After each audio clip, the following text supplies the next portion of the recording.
नमस्कार और स्वागत है आपका स्टडी मेधा एकेडमी में। सूचना एवं संचार प्रौद्योगिकी इंफॉर्मेशन एंड कम्युनिकेशन टेक्नोलॉजी के लेसन 8 में आज हम लोग ऑपरेटिंग सिस्टम्स के बारे में जानेंगे।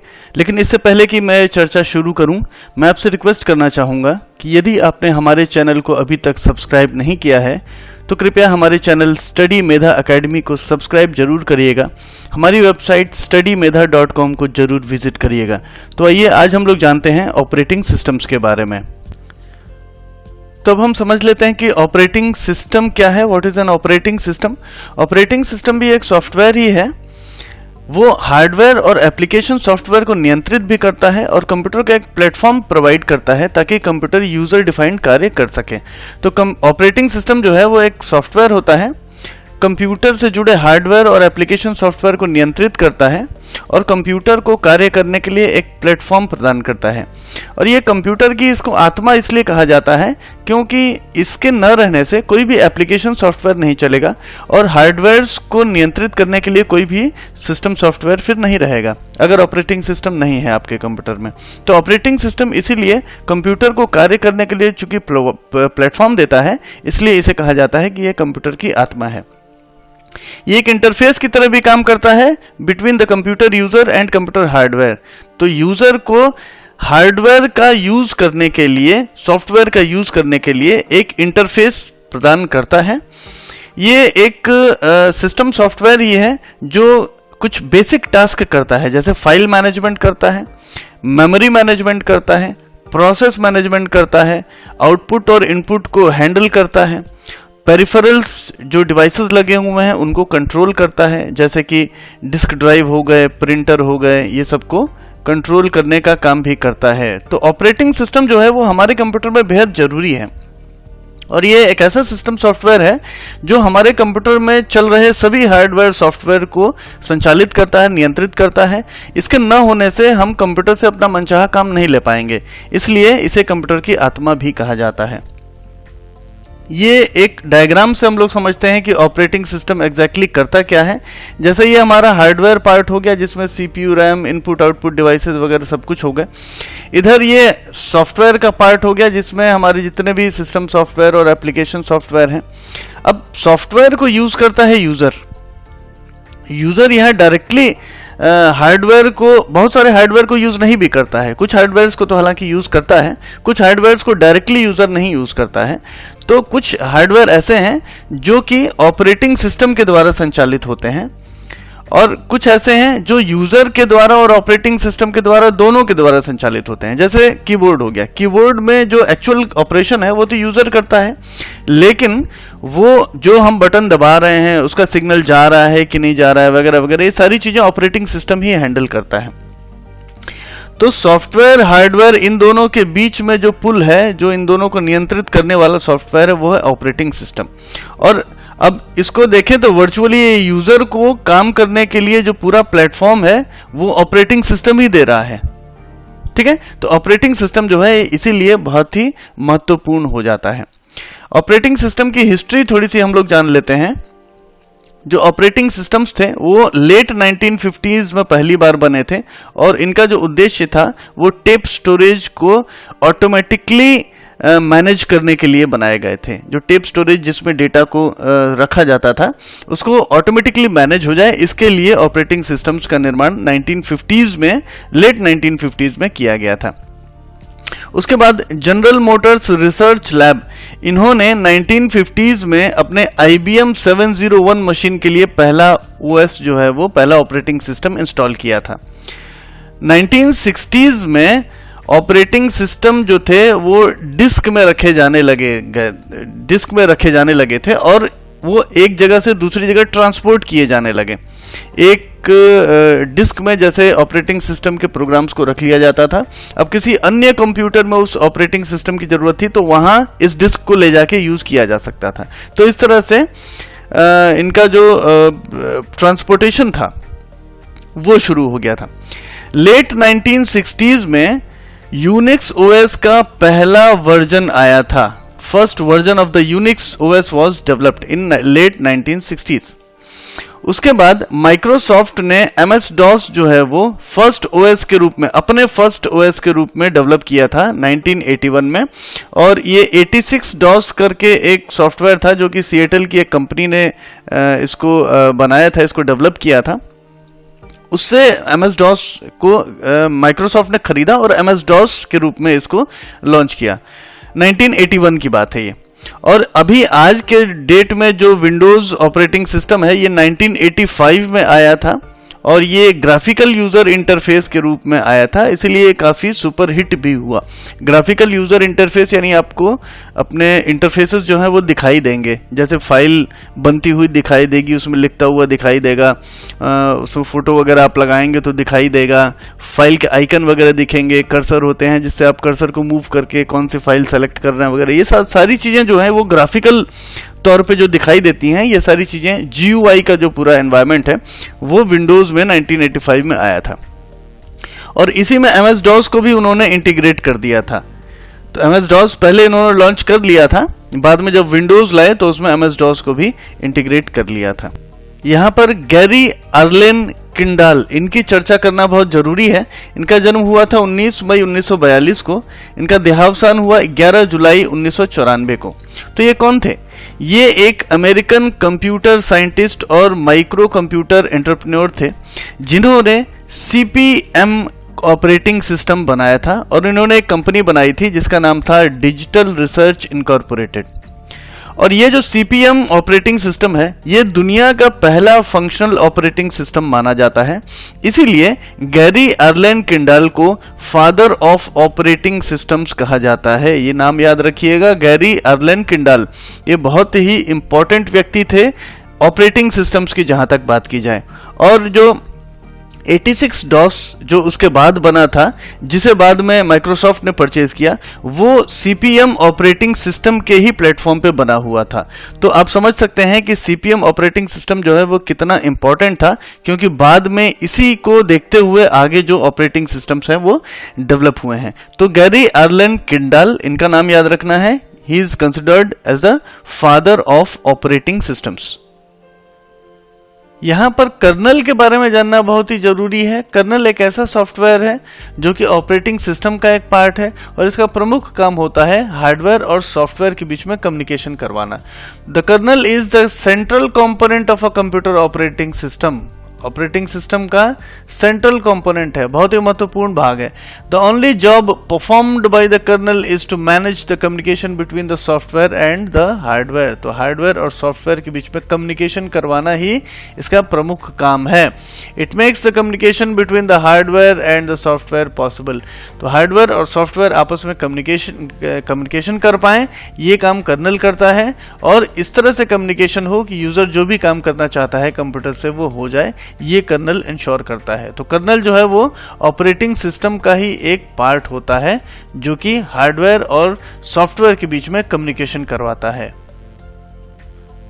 अब जानते हैं हम लोग ऑपरेटिंग सिस्टम के फंक्शंस के बारे में। Functions of an operating system, सबसे पहला फंक्शन है प्रोसेस मैनेजमेंट का, जहां पे ऑपरेटिंग सिस्टम के द्वारा प्रोसेस को क्रिएट किया जाता है, डिलीट किया जा सकता है, और कुछ मैकेनिज्म सिंक्रोनाइजेशन के किए जाते हैं और कम्युनिकेशन अमंग प्रोसेस किया जाता है। तो प्रोसेस क्या होते हैं? किसी भी सॉफ्टवेयर को ओपन करेंगे, चाहे वो एप्लीकेशन सॉफ्टवेयर हो, तो एक प्रोसेस बनती है जिसके थ्रू वो एप्लीकेशन सॉफ्टवेयर जो है वो चलता रहता है। इसी प्रकार से बहुत सारे सिस्टम प्रोसेस भी बैकग्राउंड में चलते रहते हैं जब हमारा कंप्यूटर चालू होता है। तो ये सारे प्रोसेसेस को क्रिएट करने का काम ऑपरेटिंग सिस्टम करता है, उसे डिलीट करने का काम भी ऑपरेटिंग सिस्टम ही करता है। ऑपरेटिंग सिस्टम यह भी इंश्योर करता है कि आपस में सभी प्रोसेसेस का सिंक्रोनाइजेशन रहे, तालमेल रहे, और आपस में वो कम्युनिकेट लगातार करते रहें, या फिर जब भी जरूरत पड़े तो आपस में उनका कम्युनिकेशन होता रहे। तो ये प्रोसेस मैनेजमेंट का काम ऑपरेटिंग सिस्टम का काम है। उसके बाद मेमोरी मैनेजमेंट का काम है, किसको कितना मेमोरी देना है, यानी एलोकेशन और डी एलोकेशन, किसको कितना मेमोरी देना है, किसकी मेमोरी फ्री करनी है, ये सारी की सारी चीज़ें जो है वो ऑपरेटिंग सिस्टम डिसाइड करता है। फाइल मैनेजमेंट का काम ऑपरेटिंग सिस्टम करता है।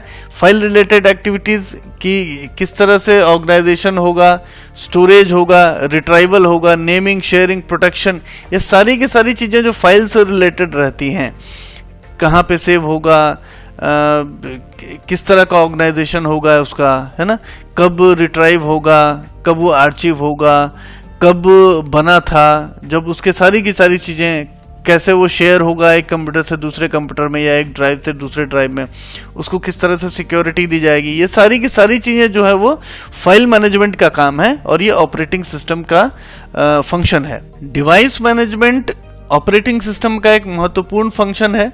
इसमें क्या होता है, इसमें सभी डिवाइसेस का ट्रैक रखा जाता है। जितने भी डिवाइसेस कंप्यूटर के साथ जुड़े हुए हैं उन सब का ट्रैक रखा जाता है।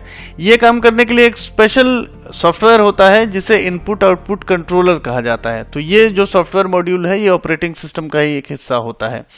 इसमें यह भी ध्यान रखा जाता है कि किसी भी सॉफ्टवेयर को डिवाइस अलोकेट किया जाना है और कब फ्री किया जाना है, ये सारी चीज़ें भी इसमें डिसाइड की जाती हैं। तो इसलिए allocation and D allocation of the devices का काम भी डिवाइस मैनेजमेंट के अंतर्गत होता है। उसके बाद महत्वपूर्ण काम होता है इनपुट आउटपुट सिस्टम मैनेजमेंट का, जहां पे इनपुट आउटपुट डिवाइसेस का और इनपुट आउटपुट ऑपरेशंस का मैनेजमेंट किया जाता है। ये बहुत ही महत्वपूर्ण होता है ये input output system management. Secondary storage management होता है जिसमें जितने भी सेकेंडरी स्टोरेज डिवाइसेस लगे हुए हैं, जैसे हार्ड डिस्क हो गया, सीडी हो गया, पेन ड्राइव हो गया, वगैरह वगैरह, इन सारी चीज़ों को पहचान कर और इसके अंदर डेटा को स्टोर करना, और बाकी जो मैनेजमेंट है जैसे डेटा का डिलीशन हो गया, डेटा का अपडेशन हो गया, ये सारी की सारी चीज़ें जो भी हैं वो ऑपरेटिंग सिस्टम के द्वारा सेकेंडरी स्टोरेज मैनेजमेंट के द्वारा की जाती हैं। तो ये चीज़ क्या हो गई, management of data storage in secondary storage devices. Security बहुत ही इंपॉर्टेंट फंक्शन है ऑपरेटिंग सिस्टम का, जहां पे डाटा और इंफॉर्मेशन को मालवेयर थ्रेट से बचाया जाता है, अनऑथराइज्ड एक्सेस से बचाया जाता है, ताकि डेटा जो भी है कंप्यूटर में वो सिक्योर रह सके। नेटवर्किंग भी एक बहुत महत्वपूर्ण फंक्शन है, जहां पे सर्वर्स को, नोड्स को और डिस्ट्रीब्यूटेड सिस्टम्स को, इन सब को मैनेज किया जाता है ताकि नेटवर्क बेहतर तरीके से काम कर सके। जॉब अकाउंटिंग होती है, जहां पे track of time and resource रखा जाता है यूजर्स और जॉब्स के हिसाब से। तो कोई एक व्यक्ति ने अपना जो भी काम किया है वो उसके हिसाब से सेव रहता है, उसका पूरी तरह से उसके हिसाब से उसके रिसोर्सेज जो हैं वो एलोकेटेड रहते हैं, डिफाइंड रहते हैं। कोई दूसरा यूज़र रहता है तो उसके हिसाब से रहता है। तो ये जॉब अकाउंटिंग के तहत होता है। उसके बाद कम्युनिकेशन मैनेजमेंट एक बहुत ही इंपॉर्टेंट चीज़ है जहाँ तक फंक्शंस की बात है ऑपरेटिंग सिस्टम की। तो यहाँ पर हार्डवेयर, सॉफ्टवेयर और यूजर्स, इन सब के बीच में कम्युनिकेशन सही चले और जो भी यूज़र चाहता है, जो भी उसका टास्क है वो अच्छी तरह से परफॉर्म हो, कम्युनिकेशन बीच में होता रहे, ये सारी चीज़ें इंश्योर की जाती हैं। और कम्युनिकेशन मैनेजमेंट जो है वो ऑपरेटिंग सिस्टम के बहुत ही प्रमुख फंक्शंस में से एक होता है। अब हम लोग जान लेते हैं टाइप्स ऑफ ऑपरेटिंग सिस्टम के बारे में। इसमें हम लोगों ने इस स्लाइड में 6 अलग अलग प्रकार के ऑपरेटिंग सिस्टम के नाम लिखे हैं। इनके बारे में हम थोड़ा थोड़ा सबके बारे में जानेंगे कि क्यों ये अलग हैं। पहले आता है बैच ऑपरेटिंग सिस्टम, फिर मल्टीटास्किंग या time sharing operating system, real time operating system, distributed operating system, network operating system और मोबाइल ऑपरेटिंग सिस्टम। तो इन 6 तरह के ऑपरेटिंग सिस्टम्स की हम लोग बात करेंगे। अभी थोड़ा थोड़ा हम सबके बारे में जानेंगे और ये जानने की कोशिश करेंगे कि ये अलग अलग क्यों हैं। सबसे पहले हम लोग जानते हैं कि बैच ऑपरेटिंग सिस्टम क्या होता है। कुछ कंप्यूटर प्रोसेस काफ़ी लेंदी होते हैं, काफ़ी टाइम टेकिंग होते हैं, तो इसके लिए एक तरीका होता है प्रोसेस को स्पीड अप करने का, जिसे कहते हैं बैच प्रोसेसिंग, जहाँ पे बहुत सारे जॉब्स का एक बैच या ग्रुप बना लिया जाता है और इस ग्रुप को रन कर दिया जाता है। और इस ग्रुप के अंदर बहुत सारे जॉब्स होते हैं जो एक साथ रन हो जाते हैं। इस तरह से काम थोड़ा जल्दी हो जाता है, प्रोसेस स्पीड अप हो जाती है। To speed up the process, jobs are run in a batch और ग्रुप। ठीक है, तो ये हो गया बैच ऑपरेटिंग सिस्टम का काम। फिर आता है मल्टीटास्किंग या टाइम शेयरिंग ऑपरेटिंग सिस्टम। यहाँ पर क्या काम होता है, अलग अलग स्थानों पे, अलग अलग लोकेशन पे यूजर्स जो हैं वो डिफरेंट टर्मिनल्स का इस्तेमाल करते हुए एक सिंगल कंप्यूटर सिस्टम का यूज कर सकते हैं। ठीक है। और जो सिंगल कंप्यूटर सिस्टम का टाइम है वो इन सारे लोगों में शेयर हो जाता है, इसको टाइम शेयरिंग भी कहा जाता है, इसी चीज को टाइम शेयरिंग कहा जाता है। तो multitasking time sharing operating system जो है वो अलग अलग यूजर्स के बीच में टाइम शेयर करवा सकते हैं। फिर आते हैं रियल टाइम ऑपरेटिंग सिस्टम। तो रियल टाइम ऑपरेटिंग सिस्टम जो है वो ऐसे टास्क को हैंडल करते हैं या रूटीन को हैंडल करते हैं जो समय पे आधारित होते हैं, टाइम बेस्ड होते हैं, और इसके द्वारा टास्क प्रायोरिटी का भी ध्यान रखा जाता है, मैसेजेस को भी अरेंज किया जाता है जो कि टास्क और शेड्यूल को प्राप्त होते हैं या टास्क या शेड्यूल से हमें प्राप्त होते हैं। तो टाइम बेस्ड काम करने के लिए रियल टाइम ऑपरेटिंग सिस्टम का यूज किया जाता है। फिर आते हैं डिस्ट्रीब्यूटेड ऑपरेटिंग सिस्टम, जहां पे बहुत सारे प्रोसेसर्स का यूज किया जाता है डिफरेंट मशीन्स पे जो कि डिफरेंट लोकेशंस पे होती हैं, और इस प्रकार से यूजर्स को काफी फास्ट कंप्यूटेशन की सुविधा मिलती है। फिर आते हैं network operating system. Network operating system ऐसे ऑपरेटिंग सिस्टम है जो कि सर्वर पे रन करते हैं।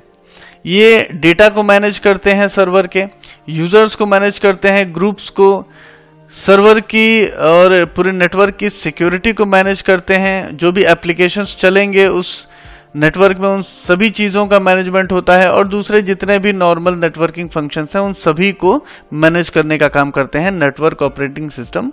और ये एक नेटवर्क में, एक प्रॉपर नेटवर्क में सर्वर पे लगाए जाते हैं। फिर आते हैं मोबाइल ऑपरेटिंग सिस्टम्स। ऐसे ऑपरेटिंग सिस्टम्स जो कि स्मार्टफोन्स में यूज़ किए जाते हैं, टैबलेट्स में यूज़ किए जाते हैं और वेरेबल डिवाइसेस में यूज़ किए जाते हैं, वो मोबाइल ऑपरेटिंग सिस्टम कहलाते हैं। अब हम कुछ पॉपुलर ऑपरेटिंग सिस्टम्स के नाम भी जान लेते हैं। कंप्यूटर की जहाँ तक बात की जाए तो इसमें विंडोज़ काफ़ी पॉपुलर ऑपरेटिंग सिस्टम है, लिनक्स है काफ़ी पॉपुलर, क्रोम ओएस तेज़ी से पॉपुलर हो रहा है, उबुंटू जो है वो काफ़ी पॉपुलर हो रहा है आजकल, Zorin operating system, Remix operating system, Haiku, Minix, Mac operating system, ये सारे के सारे पॉपुलर ऑपरेटिंग सिस्टम्स हैं जो कि कंप्यूटर में यूज़ होते हैं। मोबाइल की जहाँ तक बात की जाए तो Android most popular operating system है मोबाइल का, iOS जो आईफोन्स में यूज़ होता है, उसके बाद विंडोज़, ब्लैकबेरी, टाइजन और लून OS, ये सारे के सारे पॉपुलर मोबाइल के ऑपरेटिंग सिस्टम्स हैं। डॉस और सिम्बियन, डॉस जो है वो कंप्यूटर में और सिम्बियन जो है वो मोबाइल में एक ज़माने के काफ़ी पॉपुलर ऑपरेटिंग सिस्टम थे, लेकिन आजकल ये इतने पॉपुलर नहीं रहे हैं। तो ये था हमारा आज का लेसन। यदि आपको हमारा आज का लेसन पसंद आया हो तो कृपया हमारे वीडियो को लाइक जरूर करिएगा। हमारे चैनल को यदि अभी तक आपने सब्सक्राइब नहीं किया है तो कृपया हमारे चैनल को सब्सक्राइब जरूर करिएगा। हमारी वेबसाइट है studymedha.com, कृपया इसे भी जरूर विजिट करिएगा। मुलाकात होगी अगले लेसन में एक बार फिर से। नमस्कार।